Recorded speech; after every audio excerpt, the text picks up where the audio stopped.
प्यारे बच्चों, आज हम स्वतंत्रता जो आपका चैप्टर है, फ्रीडम जो आपका चैप्टर है, उसमें प्रतिबंधों के स्रोत पढ़ेंगे, प्रतिबंधों की आवश्यकता और स्वतंत्रता के प्रकार पढ़ेंगे।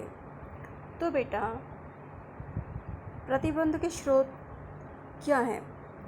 एक कल्याणकारी राज्य की स्थापना के लिए प्रतिबंध लगाए जा सकते हैं, यानी कि कल्याणकारी राज्य, वेलफेयर स्टेट, हम उस कंट्री को कहते हैं जो अपनी जनता की कल्याण के लिए ज़्यादा से ज़्यादा कार्य करना चाहते हैं। और जनता के कल्याण के लिए आवश्यक है कि सरकार कहीं ना कहीं किसी न किसी पे प्रतिबंध लगाए, प्रभुत्व और बाहरी नियंत्रण हो, बलपूर्वक को कानून के माध्यम से सामाजिक असमानता के कारण और आर्थिक असमानता के कारण।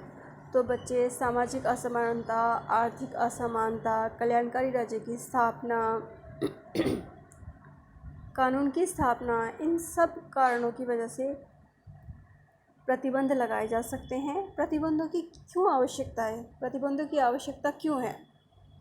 दूसरे व्यक्ति के अधिकारों की पूर्ति हेतु हम पे प्रतिबंध, यानी कि हमारी स्वतंत्रता पे प्रतिबंध तब इसलिए लगता है कि ताकि दूसरे के अधिकारों की रक्षा हो सके। प्रतिबंध की वजह ही यही है।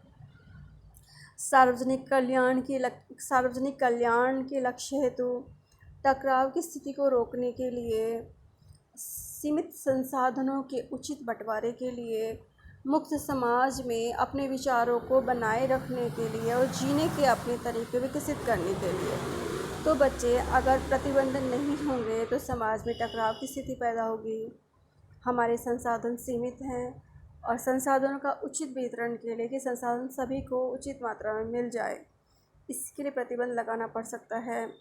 एक मुक्त समाज की स्थापना, एक मुक्त समाज में अपने विचार को बनाए रखने के लिए, मुक्त समाज में अपने विचारों को बनाए रखने और जीवन के अपने तरीकों को विकसित करने के लिए प्रतिबंधों की आवश्यकता होती है। सार्वजनिक कल्याण के लिए हेतु और दूसरे व्यक्ति के अधिकार की रक्षा के हेतु ही अधिक ज़्यादा प्रतिबंध लगाने का कारण यही है कि हम दूसरे व्यक्ति के अधिकारों की रक्षा करना चाहते हैं। स्वतंत्रता के कितने प्रकार हैं? तो बच्चे, स्वतंत्रता के कई प्रकार हैं। प्राकृतिक स्वतंत्रता, व्यक्तिगत स्वतंत्रता, राजनीतिक स्वतंत्रता और आर्थिक स्वतंत्रता, यानी कि आर्थिक अधिकार। क्या है प्राकृतिक स्वतंत्रता? व्यक्ति को अपनी इच्छानुसार सब कुछ करने की पूर्ण स्वतंत्रता। जिस तरह से मनुष्य प्रकृति के साथ रहता था, समाज में नहीं रहता था, उस समय व्यक्ति को कुछ भी करने की आज़ादी दी जाती थी। तो प्राकृतिक स्वतंत्रता का मतलब है व्यक्ति को अपनी इच्छानुसार सब कुछ करने की पूर्ण स्वतंत्रता देना, मानव के कार्यों पर किसी भी प्रकार का बंधन ना हो। ये प्राकृतिक स्वतंत्रता है और ये प्राकृतिक अवस्था में पॉसिबल है। समाज के साथ जब हम रह रहे हैं तो व्यक्ति को सब कुछ करने की पूर्ण स्वतंत्रता नहीं दी जा सकती है। व्यक्तिगत स्वतंत्रता क्या है? निजी मामलों में विकल्प की स्वतंत्रता, जीवन की सुरक्षा, विचार अभिव्यक्ति, आस्था की स्वतंत्रता। व्यक्तिगत स्वतंत्रता मतलब अपनी पर्सनल जो फ्रीडम है, आप में हमारे विचार, हमारी आस्था, हमें अभिव्यक्ति की जो स्वतंत्रता मिलती है, हमारे जीवन की सुरक्षा। और निजी मामलों में, अपने पर्सनल जो मैटर हैं, हमारे जो निजी मामलों में हमें जो आज़ादी दी गई है वो व्यक्तिगत स्वतंत्रता है। राजनीतिक स्वतंत्रता, राज्य के कार्यों में भाग लेने का अधिकार, यानी कि देश के पॉलिटिकल सिस्टम में भाग लेने का अधिकार, सरकार के राज्यों के कार्यों में भाग लेने का अधिकार, मतदान का अधिकार, स्वतंत्र तथा निष्पक्ष चुनाव लड़ने का अधिकार, शासन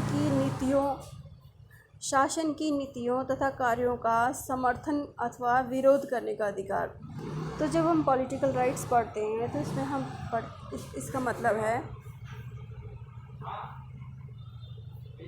इसका मतलब है कि हमें मतदान करने का अधिकार है, चुनाव लड़ने का अधिकार है, स्वतंत्र और निष्पक्ष चुनाव लड़ सकते हैं, शासन की नीतियों और कार्यों का समर्थन अथवा विरोध करने का अधिकार।